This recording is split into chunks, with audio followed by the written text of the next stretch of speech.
We're live. The gubernatorial race in Virginia concluded Tuesday. I mean, it was late into the morning on Wednesday when we actually had results because it was such a close race. But this is the first time in 12 years that Virginia has a GOP governor. Also, on that same token, even though it did not go that way, New Jersey had an incredibly close race between the Republicans had one of the strongest showings in New Jersey, and I can't even tell you how long. But Youngkin was the GOP candidate in Virginia. He ran on an educational platform. I know there has been a lot of disagreement in that state over the way that school boards were starting to operate, and he won, which was interesting to see. I'm happy for it. I like Youngkin.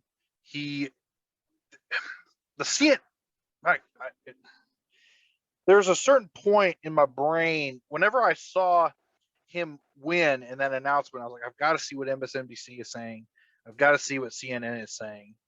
And his lieutenant governor is an African-American woman, and I can't remember her name, but she's a former Marine. They had a picture of her holding an AR-15. And I was like, I'm wondering how they're going to swing this, because they're going to make it racist somehow. And I'm not exactly sure how they're going to do it. So MSNBC and CNN were doing their thing. There was an analyst on CNN who was talking about the fact that this is Trumpism in Virginia. Even though Youngkin purposely distanced himself from Trump wanted to come to Virginia and speak on behalf of Youngkin. Youngkin said no. He did. He was a proponent for Youngkin and spoke out pro him, but Youngkin distanced himself from Trump in that way. He didn't want that to be the reason why. And there was a question posted on Twitter, and I can't remember whose handle it was, but it gained some popularity. And it basically asked the question, so can you please explain how the election of Youngkin and the lieutenant governor, I can't remember her name, is white supremacy? And there was a bunch of replies to it, how they could possibly construe Youngkin winning and his African-American lieutenant governor winning as being a product of white supremacy. And CNN was talking about it, MSNBC was talking about it. They were all acting like this was the end of the world, and that white supremacy had won in Virginia. Well, I think the Virginia race is really big, because not only did they win the Republicans won the governor's race, lieutenant governor, I mean, several statewide races, and got control of at least one of the houses of the state legislature, if not the state legislature. So, I mean, it was a complete sea change. And I think, the New Jersey, and, the Winsome Sears, I think that's the lieutenant governor you were referring to. I think she's a dynamic speaker. And I think that, I've seen several articles saying she's a star is born. I think the importance for New Jersey is even better because, if you just Google the New Jersey race 3 days ago, they were saying the Democrat was 8 points in the lead, and he won by less than a point. I always like to go after a race to see how accurate the polls were, and they're always wrong. They're usually always wrong. In New Jersey, they were off big. But the big story from New Jersey was the race by Steve Sweeney, who's the president of the Senate. He got beat by a trucker who had trouble getting a concealed weapon. Didn't he only spend $153 on his entire campaign? I saw something about that. That was what the filing fee was, but yes. And so, I mean, he defeated the second, third most powerful politician in New Jersey, if the results stand up, by spending $153. Yeah. Go ahead, Paco. I know you wanted to say something in there. Yeah. First of all, Ken, good. Thank you for coming back on the show. And for anybody that didn't listen last week, he is a Texas attorney, and he is with us to talk a little bit about bail reform and all those different things. But we had elections this week, so really good topic.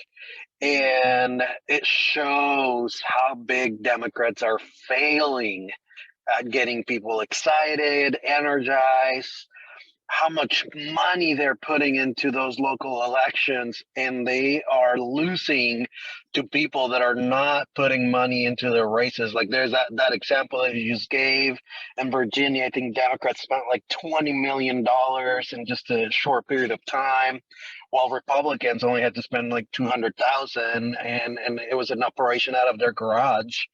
People that were not very known. And then you had the Democrats where Biden came through, Kamala Harris came through, Obama came through, and they failed miserably. And it shows how much Democrats are failing right now, that they are leading the federal government. Everybody is seeing through that. And the media are desperately trying to, put in their perspective and control the narrative about it's not Democrats losing, it's racism or it's Trumpism, which is it's ridiculous. I think it's people are seeing how bad Democrats are when they make all the promises, they can't keep a single promise, and that goes all the way up federal level to local. We saw races in New York where the write-in candidates were winning. Write-in candidates, so not even running with a party. Write-in candidates were beating Democrats that usually had a majority for many years. So to me, it was a disaster for the Democrats and a bigger win than Republicans expected. But I think it's a really good point. I think the Buffalo race, which I think is the write-in race that you're referring to, the Democratic candidate lost by 20 points to a write-in candidate. Now, the write-in candidate was the former Democrat, but we had a Democrat socialist versus a Democrat moderate, and the business community got behind them, and they developed a write-in campaign because the Buffalo candidate for the Democrat Party was supporting defunding the police. I think and then I think the other race where you see are other races like in Long Island, where there was a sweep because of a backlash of bail reform. I think what happened this week is the return to determining the result of elections instead of identity.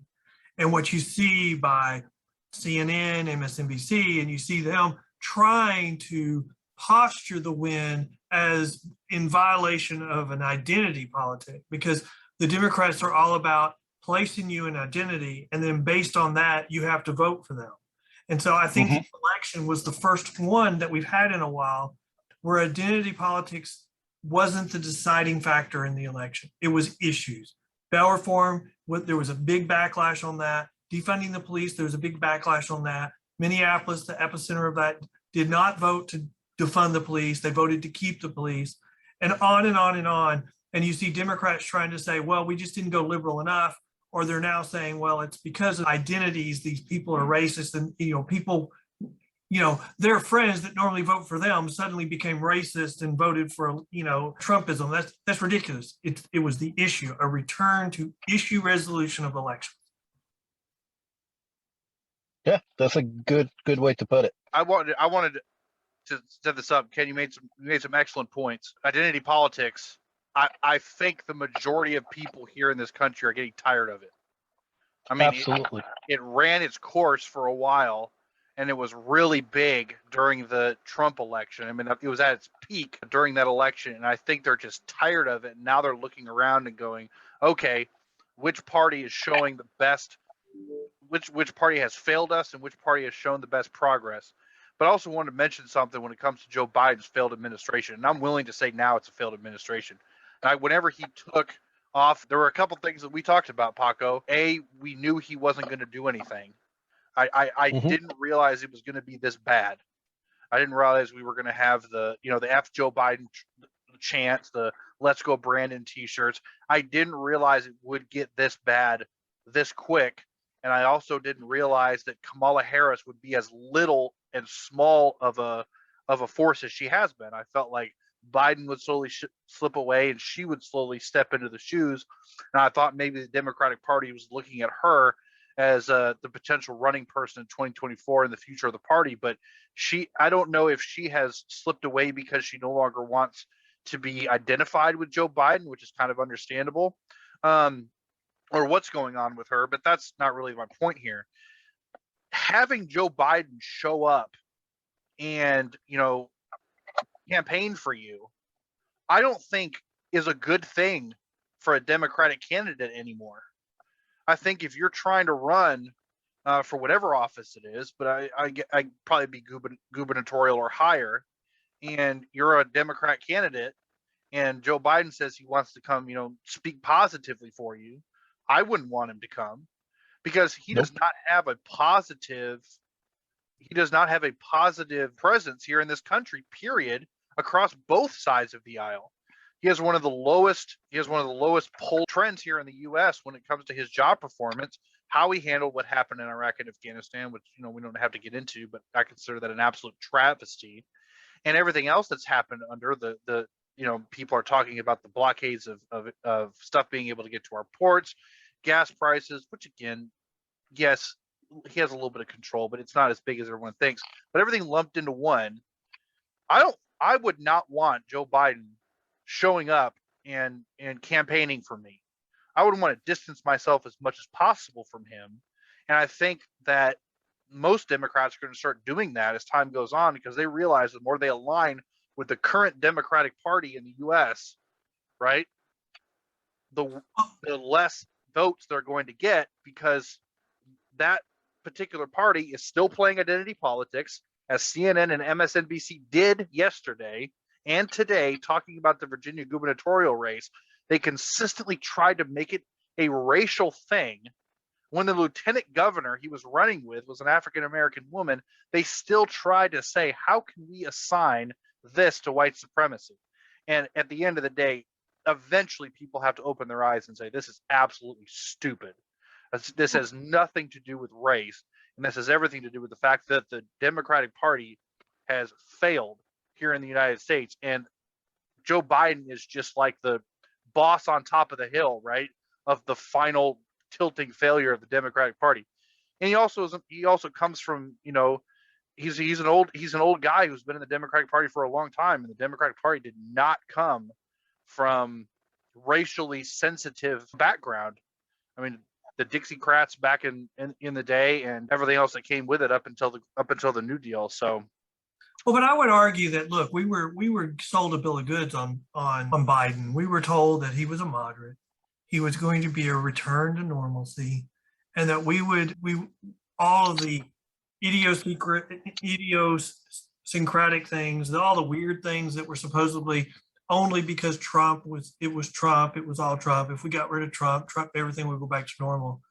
I think we were sold a bill of goods there, because Biden has not governed from the middle. I mean, he turned over chairmanships of certain committees, or if he didn't, chairmanships of certain committees were given to far left people, including some that ran for president. And so from the very start, his agenda was going to be driven by politicians from the far left. And so he gave up the middle immediately when he got elected and went far left, whether that was just normal pressure.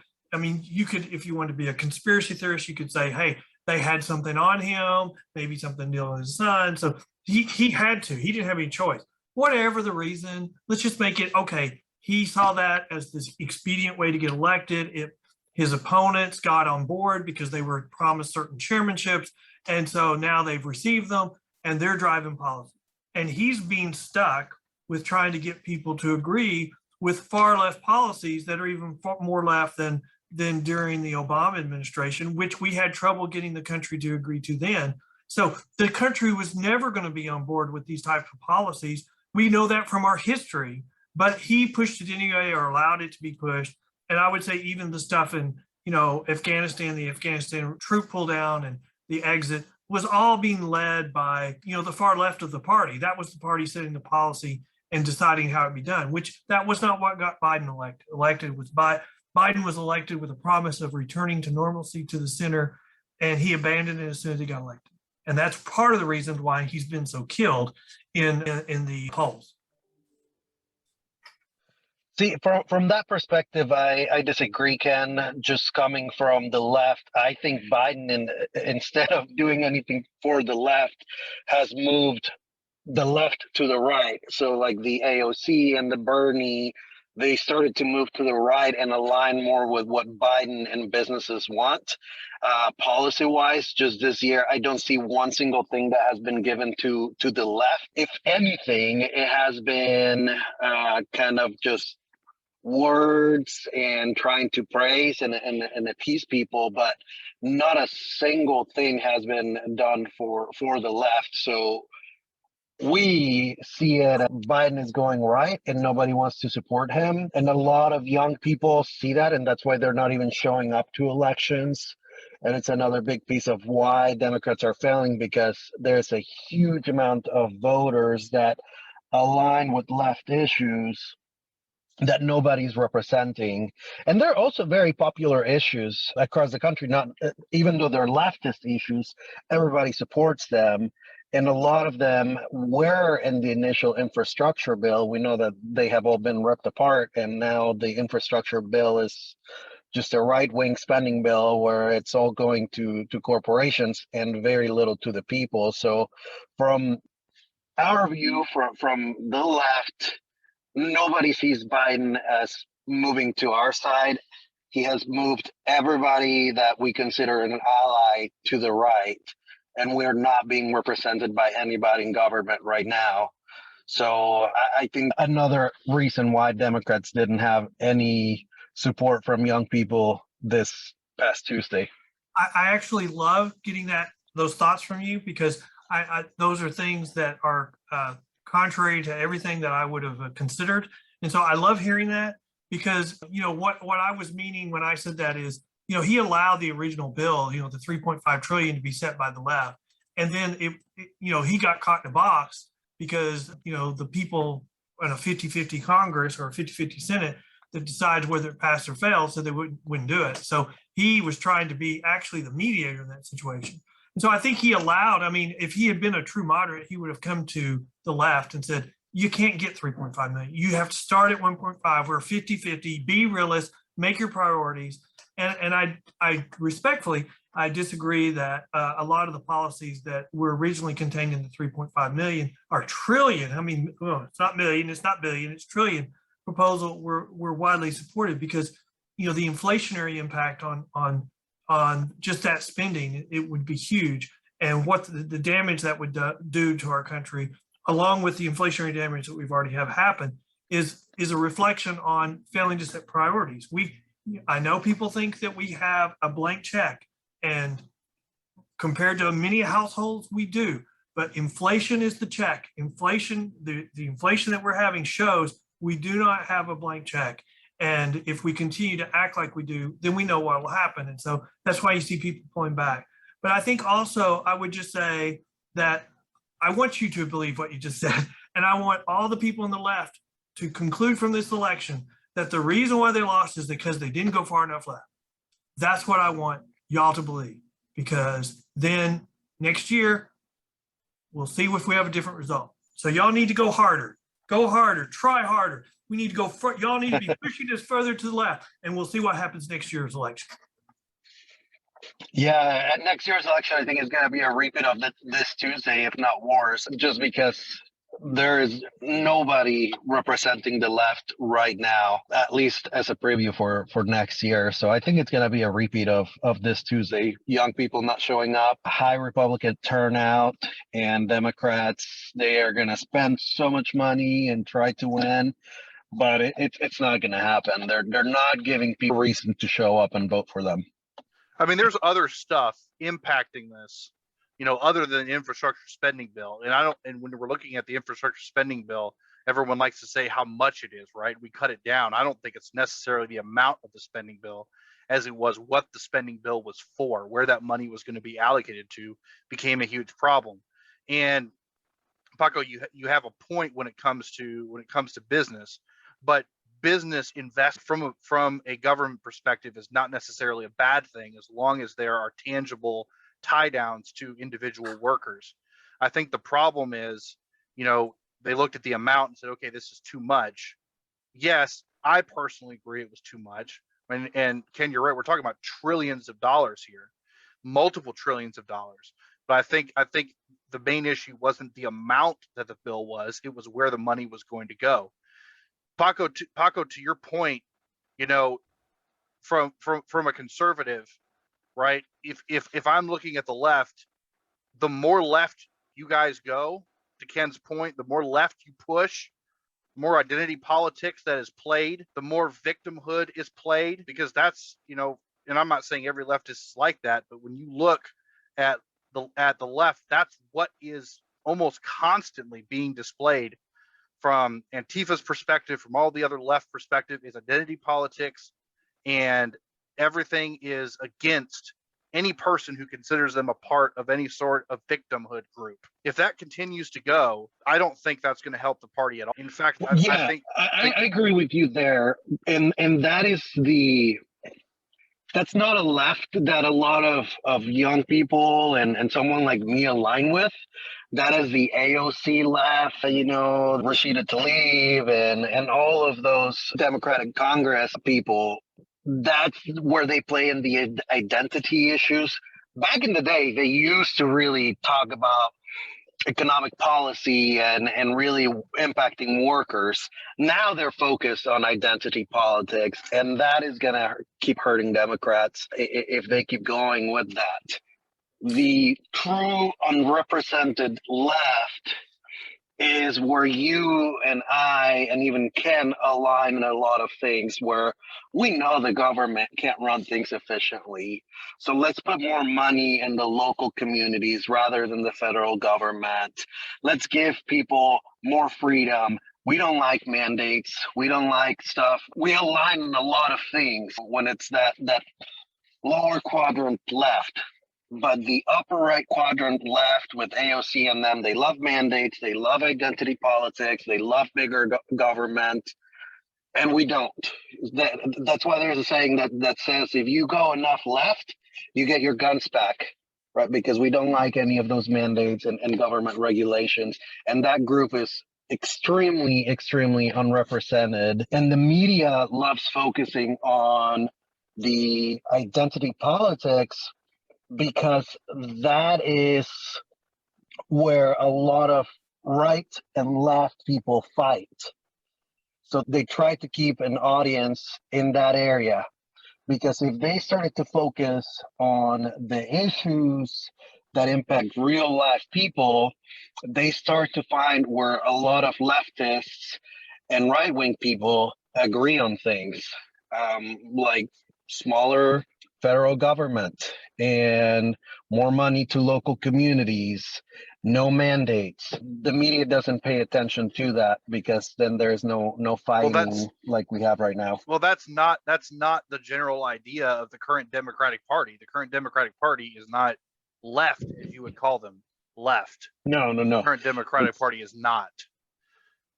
Exactly. And if you have somebody that represented the true left, it will be the person that can unite right-wing people and left-wing people, because there's so many commonalities there. Well, I would say instead of saying that it would unite, right-wing, that's a tough verbiage to use, but I would say it would definitely align libertarian leaning Republicans or conservative and leftists. I think those two could find common ground. I think that would be very difficult in today's climate, because the problem is the money people behind the elections. And I'm not talking about just people that are giving money or providing money for race, but I'm talking about the contributors, the people who are going to, you announce that you're going to run for an office, and then they come to you and give you money. And I think, like, I can see this really well in Texas. A moderate Democrat could win governor of Texas, because Texas has always been a conservative state, and we used to have conservative Democrats as governors of Texas. The problem is there's not any conservative Democrats left. But a moderate Democrat could still win Texas at the governorship. The problem is the money. A person who runs as a moderate Democrat can't raise any money. They have to espouse farther views that are supported by the left to get the money to be able to run a statewide race, and then that kills their ability to win. And and to your point, Paco, and I think Jonathan, I think where we agree on, I think I have an analogy that may explain it. I think if you give a person a fish, then they eat for a meal or a day. But if you teach them how to fish, then they can eat whenever they can catch a fish.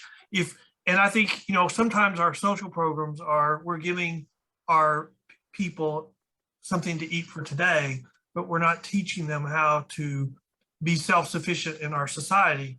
And when we invest in business, and business goes out and reinvests in the community and hires more employees, then those new employees have become self-sufficient for not only one meal, but for as long as they're employed.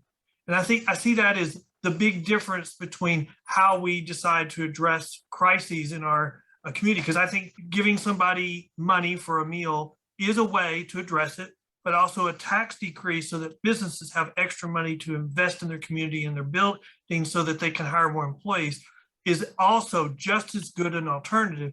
And maybe from my perspective, and maybe the perspective of the right, is a better solution anytime over than just giving them enough resources to eat for today.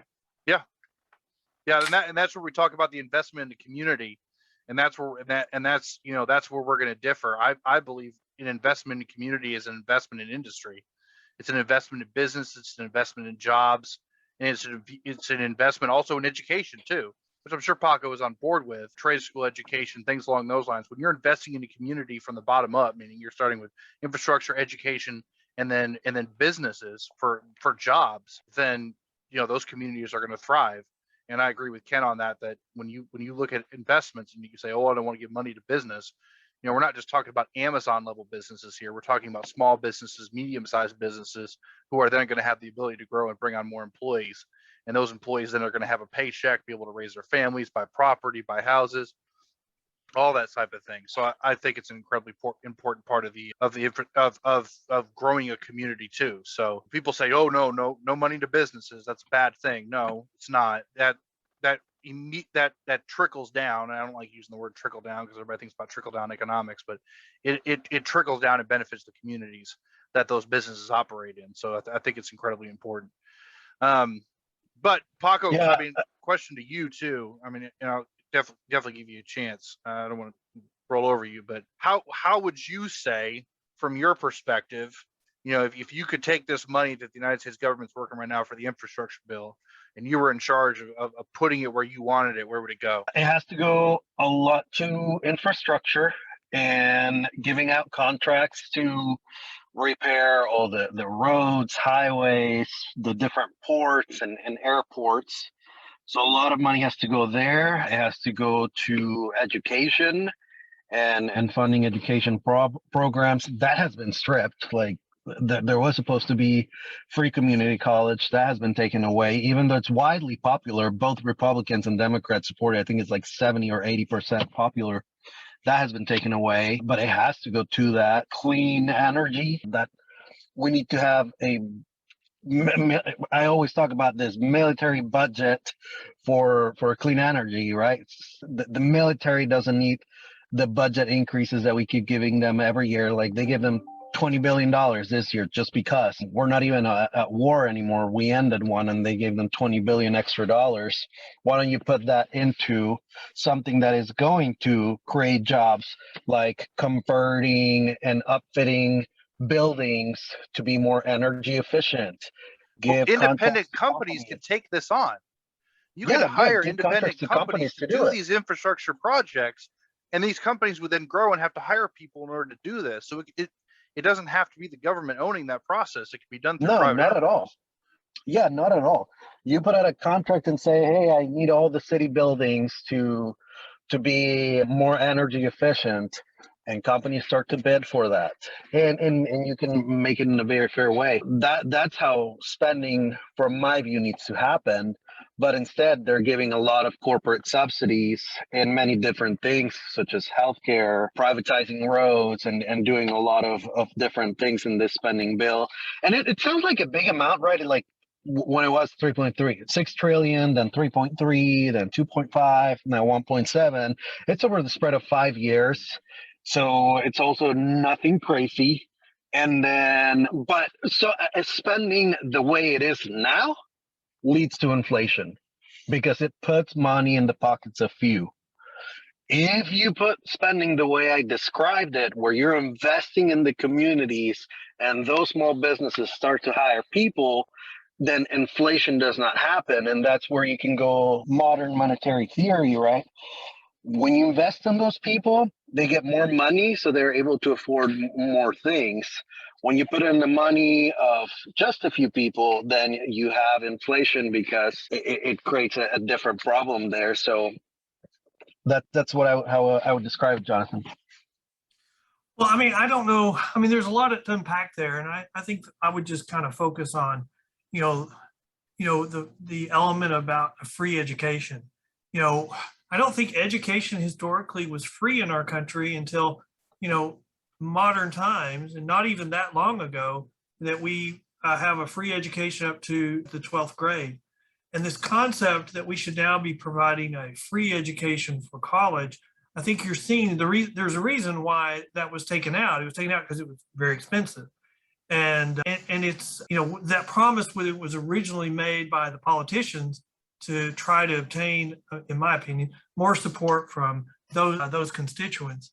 I mean, it was not vetted. It was not something that was looked at, and I don't think we've even continued to look at it to say how would we fund this? Because when, you know, we've now, I mean, honestly, my family had a discussion when my daughter was in college. She just finished, and we were like, should we borrow money for her to go to college in the hopes that they will forgive some of this debt, and so then we could get an interest-free loan, and then get that forgiven, or and so it's found money, and then take whatever that, you know, and then we pay off whatever they don't.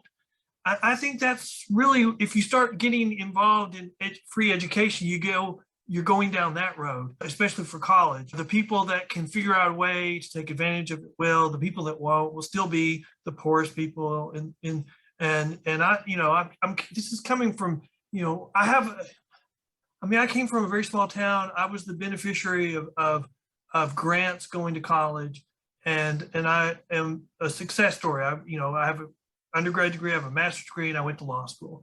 So I believe in that, but I don't believe in a free education for college. And I think it's for the same reason I don't believe in a guaranteed minimum payment. It's never going to be large enough to sustain you, and the cost is cost prohibitive. I think the same thing about a free college education. Where we are now, there's no way that we can fund that. I don't believe. No, and I 100% agree with you, Ken. You know, I was in the military. I took advantage of the GI Bill to go to school. So, I don't look at college as a right. And you're correct. I think it was 1800s. I think early 1800s when the change to education happened, and we were providing, you know, free education. Up until then, you know, the parents had to foot the bill if they wanted to go to school. Now, does higher education mean you get paid more? That's slowly changing. Now, with the exception of a few jobs like yours, which requires a law degree, doctors that require a medical school, yes, there are jobs that will always require a college education. And I had talked about this previously with Paco on a previous podcast when we were talking strictly about education. I do not believe that general college should be free or even subsidized. However, I believe that if there is a need in the country for particular trades, for particular people to do particular jobs, I think that maybe there can be some sort of subsidy there. Now, if you want to go to school for 12 years and get English degrees, you know, and I'm not saying no bad, no, I'm just using that as an example of a liberal arts degree. If you want to go to school for English, but we don't really need any more teachers right now, or you want to become a writer, that's not something that you know, we're going to take into effect. You're going to pay for that. But if you're going to do something that's going to turn around and immediately benefit society, if you're going to do engineering, if you're going to be a doctor, if you're going to be a lawyer, if you're going to do something that is going to be an immediate positive impact to your community, and this can be done in a regional area or a statewide area or something like that, you know, we need more engineers, we need more doctors, or whatever the case may be, make an incentive to go to school for those things with a potential some subsidy or maybe a partial forgiveness of loans. We talked about this, we've spitballed it back and forth, but I would love to hear your opinion on it, Ken, on potentially rolling something like that out. It's something I really haven't thought about a lot because, I'm so old. I've been out of school for so long now.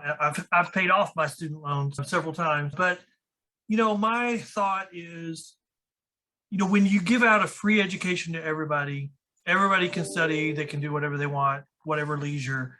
And what we need to be doing, if we're going to be giving an incentive, or we need to be using a free education as an incentive for the areas that we need additional people in our economy, whether it be certain trades, certain skilled workers, certain professionals, doctors, nurses.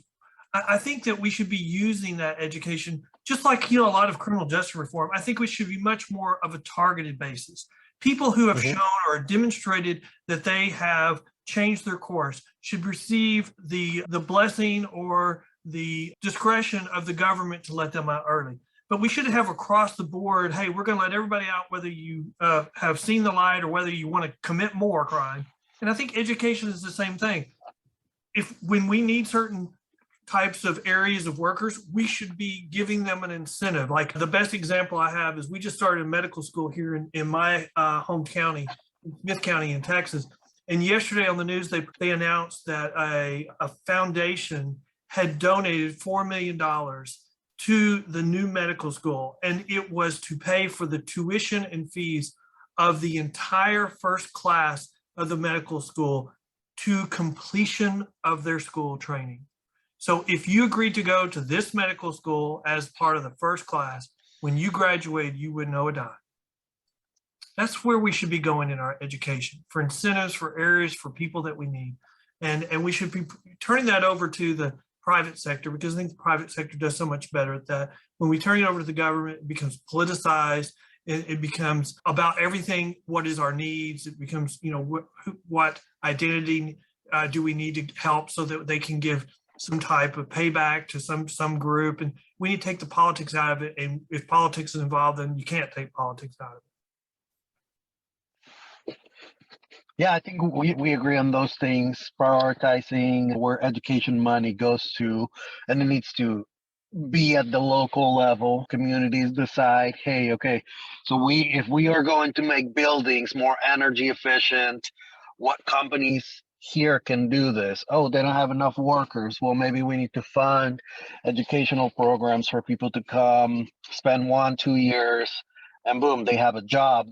Because when it happens that way, it stimulates the economy so much more, because then people don't have to worry about paying loans and they have more spending money.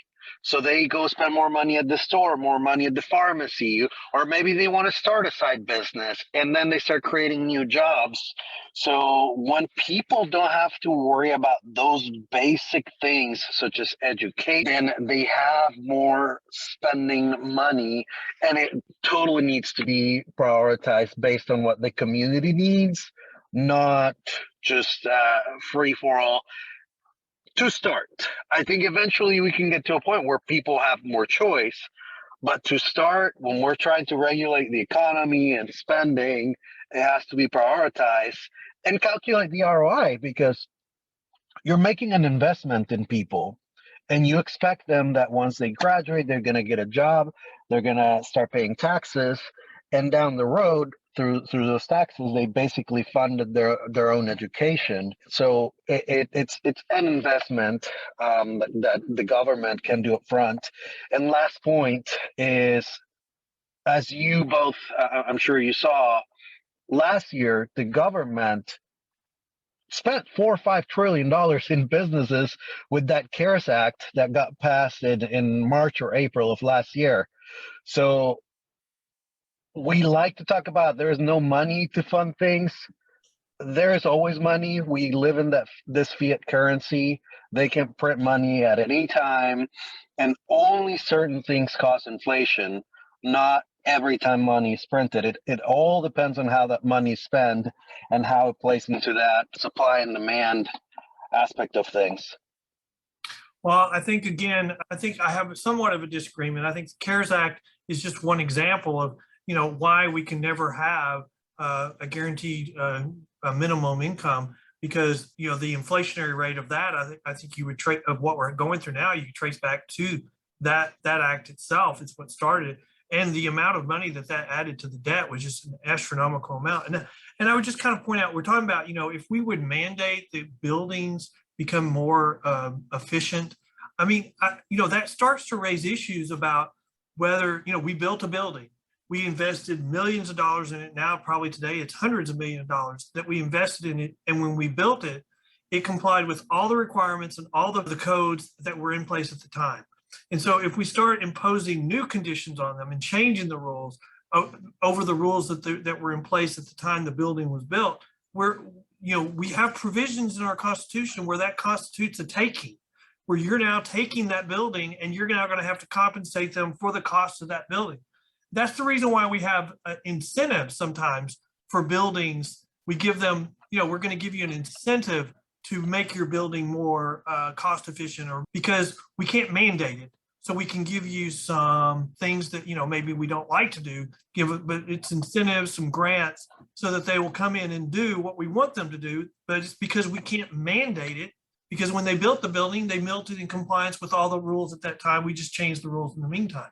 But that's the reason why we have this concept of we can't apply law retroactively, because that's our Constitution say that. Usually in the state and the federal, you can't have a retroactive statute. It only applies going forward. And so we have to be very conscious of that. And then the last thing I would just say is, I think, this is a very small thing you said about the government is investing in your education, and then you're paying it back. And I think that I have a little bit of a disagreement, and it's probably just over the way you said it, because I think the job of the government is to make a level playing field and everyone has an opportunity to succeed. And then if you choose to succeed, you go out and you fight and you work. You look at somebody like me. I graduated a class of 24 people. I went to college. I was way behind on everybody because everybody in my community was being taught how to farm, how to ranch, and I wanted to go to college to be a lawyer because I watched Perry Mason. And so I had to get caught up first thing, and I had to fight like hell to get caught up. And then I didn't get into law school the first time I applied because I hit from the sticks and I worked full time to get through college. And so then I had to get a master's degree, taught high school for 2 years. And then I went to law school, and I loved law school. I mean, it was like I clicked in law school. I didn't know I had the ability to write, and suddenly I discovered I had ability to write, and I've made a living out of that. And so I think that, but that's just, I think that's a different interpretation, probably saying the same thing. No, unfortunately, Paco had to leave us. But yes, 100%. It's our government's responsibility to create an even playing field, success for everybody. And as much as everybody complains about the United States of America, I don't see another country that does it better, where you can literally come from nothing and be anything you want. Well, but when we say you didn't do that, you didn't build that, the government built it because we built the roads surrounding it. Well, then you're really our citizens against each other, because it's all envy. Well, you worked really hard, and so I should have some of that because you didn't build that. And when we do that, then we've already seen the studies of what happens when you work towards mediocrity. Everybody's mediocre. Nobody goes to work the extra level, and everybody fails. We can't have that. And so we need to have an agreement from all of our politicians on what terminology is acceptable or not. And we don't. We have one side it's very identity politics. I don't think it's both sides. It's one side just very much driven by identity politics and creating envy between the different identities. And that's, until that is overcome with issues, we're going to continue to have these elections where the loser will never concede defeat, that it's always the race was stolen. And so it's nice to see once that, the left is freaking out. And it's nice to see that issues are overcoming identities. Hopefully that will continue. And I hope Paco is right. And I hope a year from now, we're celebrating the massive overturn and change in the House, and that the Democrat and Pelosi is announcing that she is retiring. Yes. Well, at this point, all the Republicans have to do is just keep their mouths shut, because the Democrats are on a self-destructive path right now. And as long as they just keep their mouths shut, I think there's no way that we do not see a huge overturn in 2022 and a retake of the White House in 2024. So I completely agree with you. I agree. Okay, and I greatly appreciate your time and coming back on with us. Hey, thank you so much for having me.